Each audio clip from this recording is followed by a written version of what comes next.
உள்ளுவதெல்லாம் உயர் உள்ளல் மற்றது தள்ளினம் தள்ளாமையிறது. அனைவருக்கும் வணக்கம்.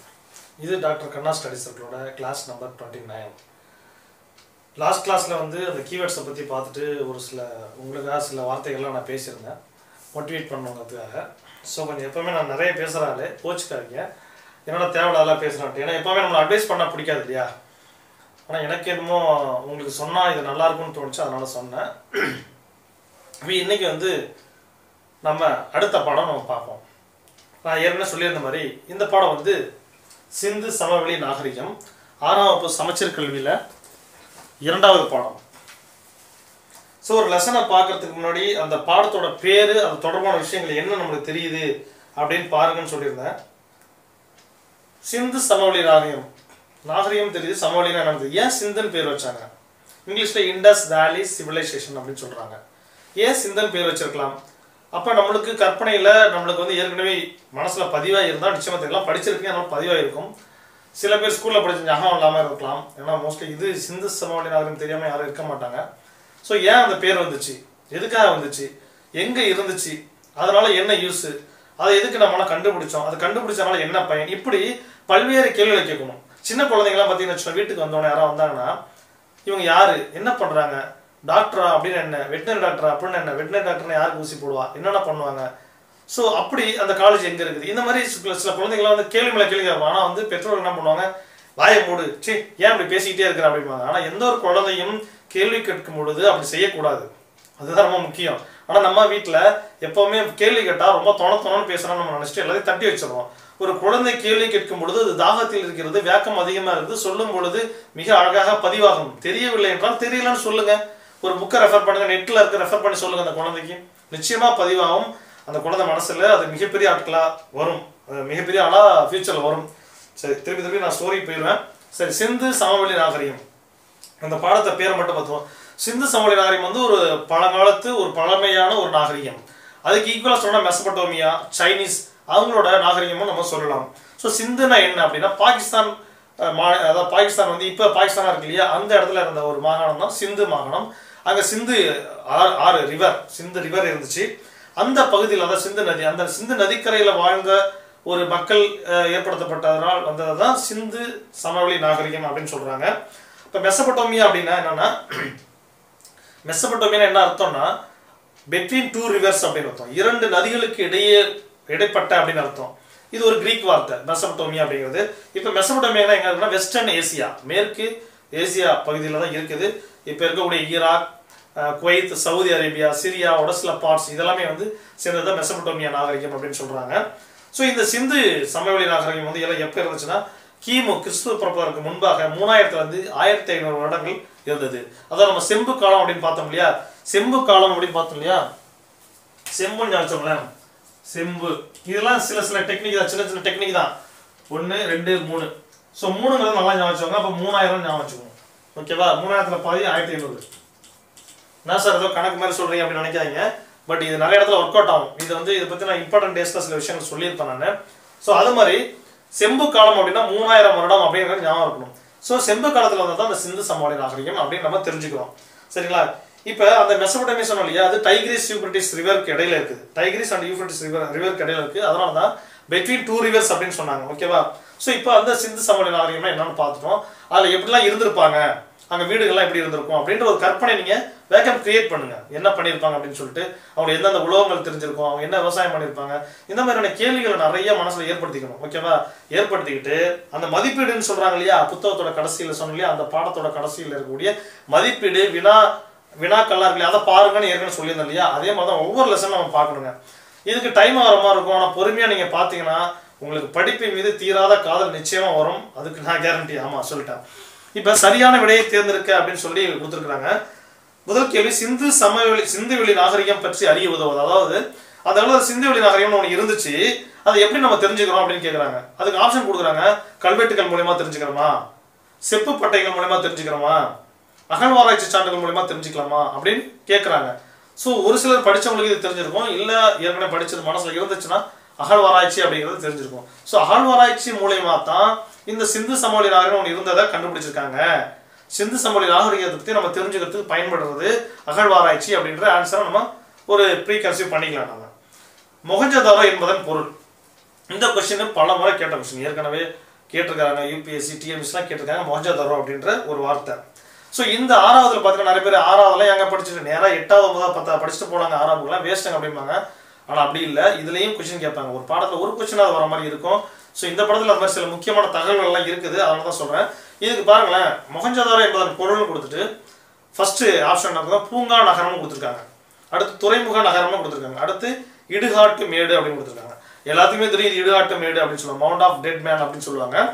இப்போ நம்ம என்ன தெரிஞ்சுக்க வேண்டியதுன்னா பூங்கா நகரம்னு கொடுத்துருக்காங்க. அப்போ பூங்கா நகரம்னா என்னன்னு உங்களுக்கு தோணும்.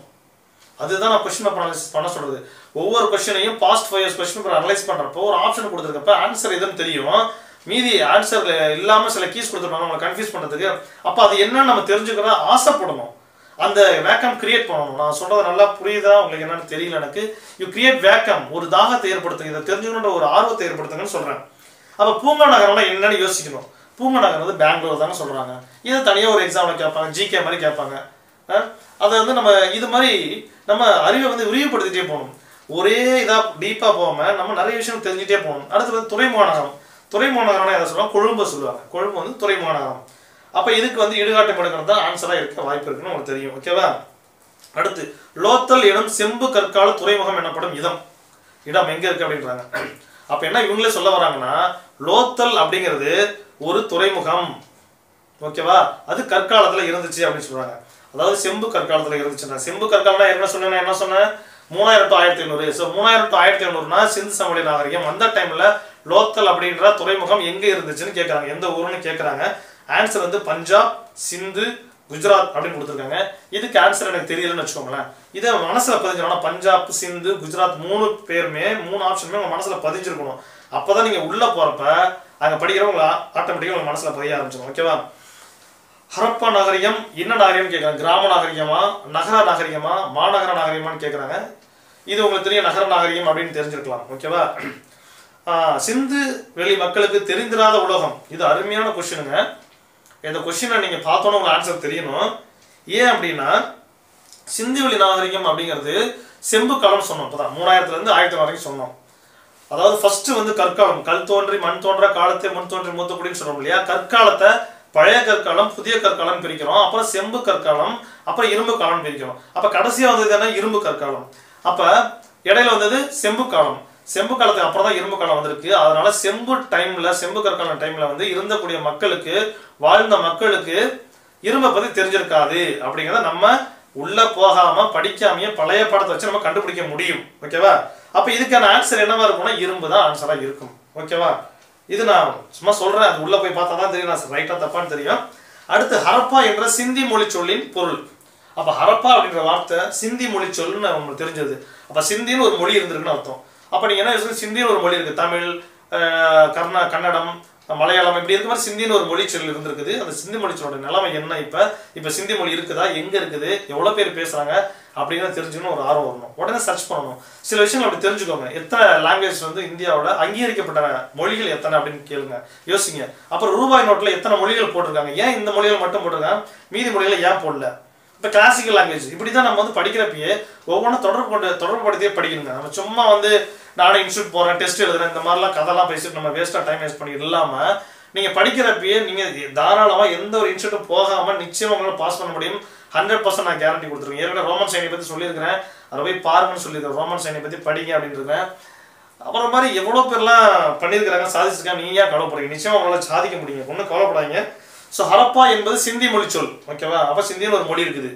நான் சொன்ன மாதிரி அஃபிஷியல் லாங்குவேஜ் ஆக்டர்னு ஒன்று இருக்குது. சில பேர் நேஷனல் லாங்குவேஜ் ஆஃப் இந்தியா அப்படின்னா ஹிந்தின்றாங்க. இந்தியாவுக்கு வந்து எந்த ஒரு நேஷனல் லாங்குவேஜும் கிடையாது, தேசிய மொழி அப்படின்றது எதுவுமே கிடையாது. அஃபிஷியல் லாங்குவேஜ் மட்டும் தான் இருக்குது. அப்போ அஃபிஷியல் லாங்குவேஜ் கமிஷனா என்ன, யார் கொண்டு வந்தா, எப்போ கொண்டு வந்தாங்க, எதுக்கு கொண்டு வந்தாங்க, எந்தெந்த மொழிகள் அங்கீகரிக்கப்பட்ட மொழிகள், கடைசி அங்கீகரிக்கப்பட்ட 3 மொழிகள் என்ன, இந்த மாதிரியான கேள்விகள் நிறைய எக்ஸாம் கேட்டிருக்காங்க. அப்போ இதை தொடர்படுத்தி படிக்கிறப்ப நிறைய விஷயம் நம்ம நினைக்கணும்.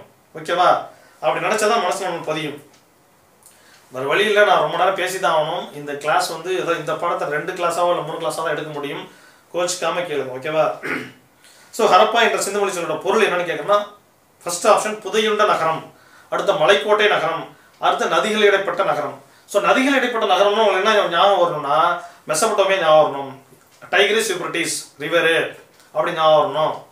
அதுக்காக தான் பெட்வீன் டூ ரிவர்ஸ் அங்கே போட்டிருக்காங்க. மலைக்கோட்டை நகரம் கிடையாது, புதையுண்ட நகரம் இருக்கலாம். ஓகேவா ஆன்சர்.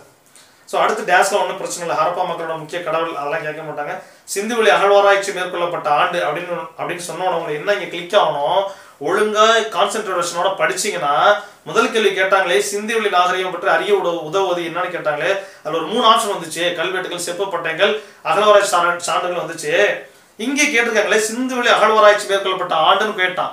அப்ப என்ன சிந்துவெளி அகழ்வாராய்ச்சி பண்ணி தான் கண்டுபிடிச்சிருக்காங்கன்னு சொல்லிட்டாங்க இவங்களே. அப்ப ஆன்சரை பாடத்துக்குள்ள போகாமே உங்களுக்கு ஆன்சர் தெரியுதுங்க. புரியுதா நான் என்ன சொல்ல வரேன்ட்டு?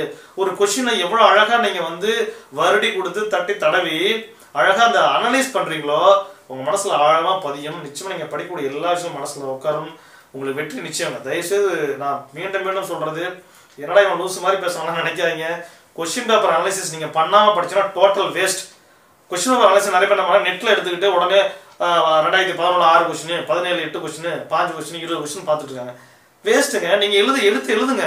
நிறைய புக்ல இருக்குதுங்க, அதை எடுத்து நான் எதுக்கு எழுதுவேன் சார், அதை பார்த்தா போதுமே அப்படின்னு நினைப்பீங்க.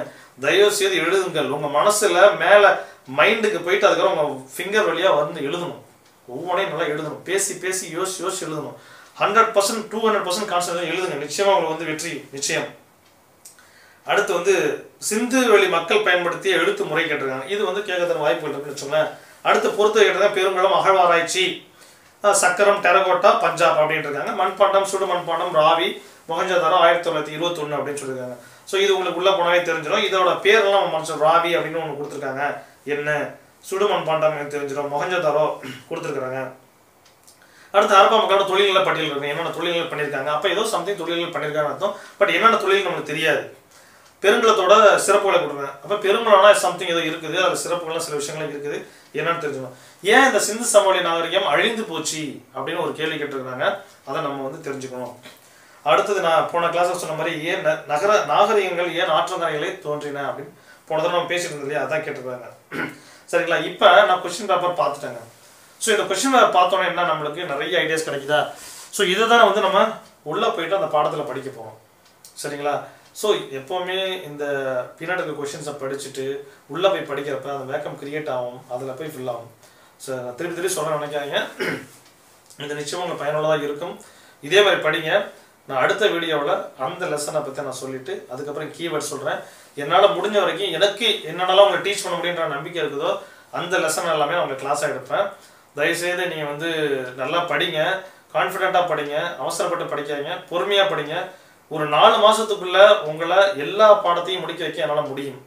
உங்களோட டைமிங்கை பொறுத்து இருக்குது. எனக்கு ஒரு நாளைக்கு மினிமம் 3 to 5 hours உங்களால் ஸ்பெண்ட் பண்ண முடியும் அப்படின்னா எனக்கு நீங்கள் மெசேஜ் பண்ணலாம், இண்டிவிஜுவல் கோச்சிங்லாம் ஜாயின் பண்ணலாம். இல்லை அவ்வளோலாம் டைம் இல்லை அப்படின்னா காமன் குரூப்பில் நீங்கள் ஜாயின் பண்ணிக்கலாம். சரிங்களா. வேறு ஒன்றும் இல்லை. ஸோ இவ்வளோ நேரம் இந்த வீடியோ கேட்டிருப்பீங்க. நிறைய வளர்றேன், ஒன்றும் பிரச்சனை இல்லை. ஏன்னா லைவில் எடுத்துகிட்டு இருக்கிறதுனால என்னால் வந்து டக்குன்னு சில வார்த்தைகள் வந்து மாறலாம். ஸோ அது மாதிரி தான் இருந்தால் தவறாக நினச்சிக்காதீங்க. நல்லா படிங்க. உங்களால் முடியும். உங்களால் முடியலை அப்படின்னா யாராலையும் முடியாது. Do or die. என்னால் இது முடியாது, அவ்வளோ பெரிய கஷ்டமான ஒரு விஷயமா, எவ்வளோ விஷயம்லாம் சாதிச்சிட்டோம், இது போய் ஒரு சாதிக்க ஒரு பெரிய விஷயமா, நிச்சயமாக முடியுங்க. உங்களால் முடியும். கான்ஃபிடென்ட்டாக இருங்க. நீங்கள் தான் வெற்றியாளர். ஓகே, ரொம்ப நன்றி. வாழ்க வளமுடன்.